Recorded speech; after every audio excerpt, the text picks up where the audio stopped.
Welcome back to another class on the treasures of Mishnayot. We are continuing in Berachot Perek Bet, Mishnah Chet. The Kahati opens up with an introduction. Mishnah Zohi Hemshech Mishnah Hey. Today's Mishnah is a continuation from Mishnah Hey. Balamadnu, over there we had learned in Mishnah Hey, Shechatan Patur Mikri Shema Belayla Harishon, that a Chatan, he is exempt from reciting the Shema on the first night of marriage. And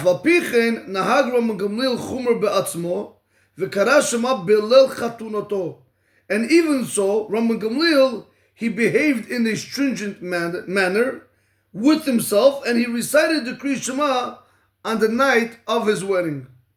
From here comes the Mishnah to judge another case. Can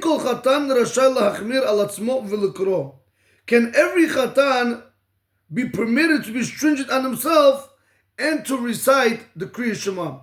Since we saw in Mishnah Hey that Rabban Gamliel was stringent on himself and he recited the Kriya Shema on the first night of marriage, today's Mishnah, Mishnah Chet, is going to discuss, is every Chatan allowed to do that? So the Mishnah begins, Chatan shenasa bitulam. A Chatan who married a virgin, Im ratzal likrot Kriya Shema Laila Harishon Shel HaNisuin, if he wanted to recite the Kriya Shema of the first night of marriage, Kore, he's allowed to go ahead and he's allowed to recite the Kriya Shema, Kimo shenahag Rabban Gamliel, just like Rabban Gamliel behaved. So we see from the Tana Kama, if you have a Chatan that on the first night of marriage he wants to go ahead and recite the Kriya Shema, he's allowed to do so. Comes Rabban Shimon ben Gamliel, Omer, Rabbi Shimon, the son of Gamliel, says, Lo kol harotzel litol et Hashem yutol.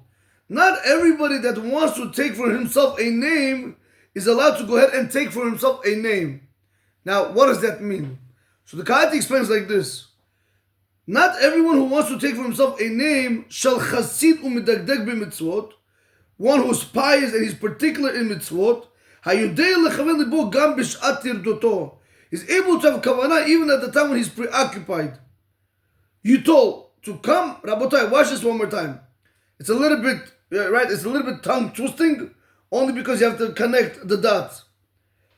Comes the Kahati and he says like this.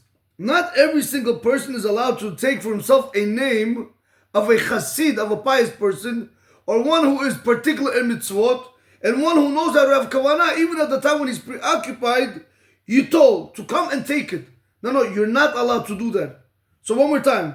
Lo kol harotzel litol et Hashem yutol. Not everyone who wants to come and take this good name for himself, he should come and take it. No. That you're not allowed to do. Not everyone is allowed to do it.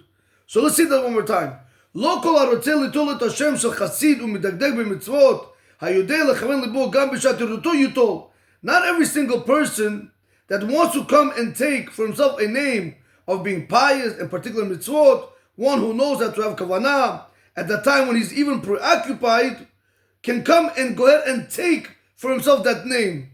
So comes the Kahati and he says, Shechatan she'ena mifursam, if you have a chatan which is not public, he's not known about, kechasid, like a pious person, V'zahir b'chol mitzvot. Basically, if you have a chatan who's not publicly known as someone who's pious and someone who's careful in all the mitzvot, einu rashay lahachmir al atzmo be'inyan kriya shema belayla hanisuin. He's not permitted to be stringent on himself in regards to reciting the Kriya Shema on the first night of marriage. Why? Sheyesh b'hitnahaguto zo mishum yihirut. Because in such a behavior, you have over there ga'avam. A person, a chatan, that he's not a chassid and he's not particular mitzvot, now when he comes to say Shema, and he's right on the night of his marriage, he wants to show people, hey, look at this. I'm able to have kavanah. So in a way, you are actually showing off. That's ga'avam. That's being haughty, prideful. That's what he wants to say. Rabbi Shimon ben Gamliel wants to argue on the Tana Kama. When the Tana Kama said you can go ahead and do it like Rabban Gamliel did it, correct. Rabban Gamliel did it. Comes Rabbi Shimon ben Gamliel and he says the reason why Rabban Gamliel did it was because he was known for his piousness.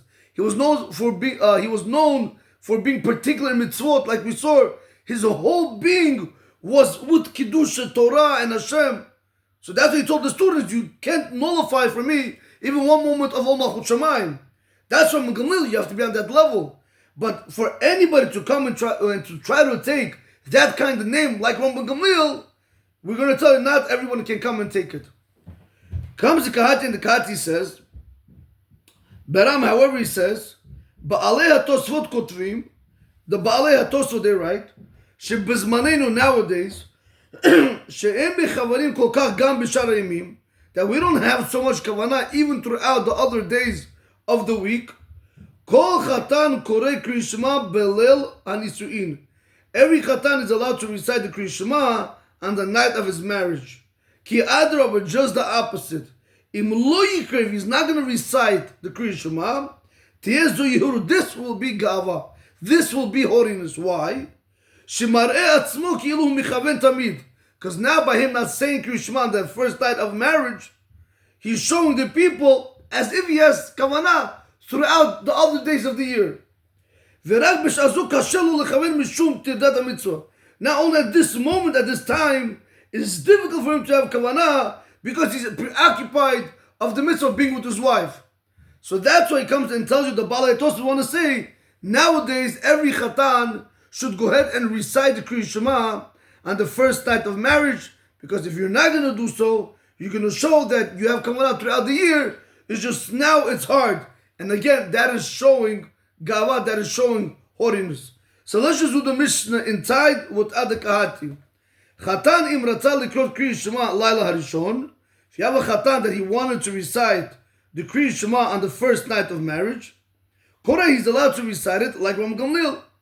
Rabban Shimon ben Gamliel says, Lo kol harotzeh litol et Hashem yitol.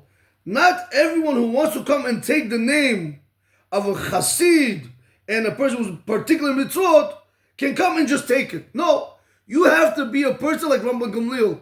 You have to be known for your piousness, for your carefulness in mitzvot, and so on and so forth. So we see over here that Tana Kama and Rabban Gamliel, they do argue if a chatan is allowed to go ahead and say the Kri Shema on the first night of marriage. However, we did conclude with the Baalei Tosfot that nowadays everybody should recite the Kri Shema, because otherwise it's going to show that he's haughty, trying to say that throughout the other days of the year, he has kavanah. It's just now he's preoccupied with the mitzvah with his wife, so he cannot have kavanah.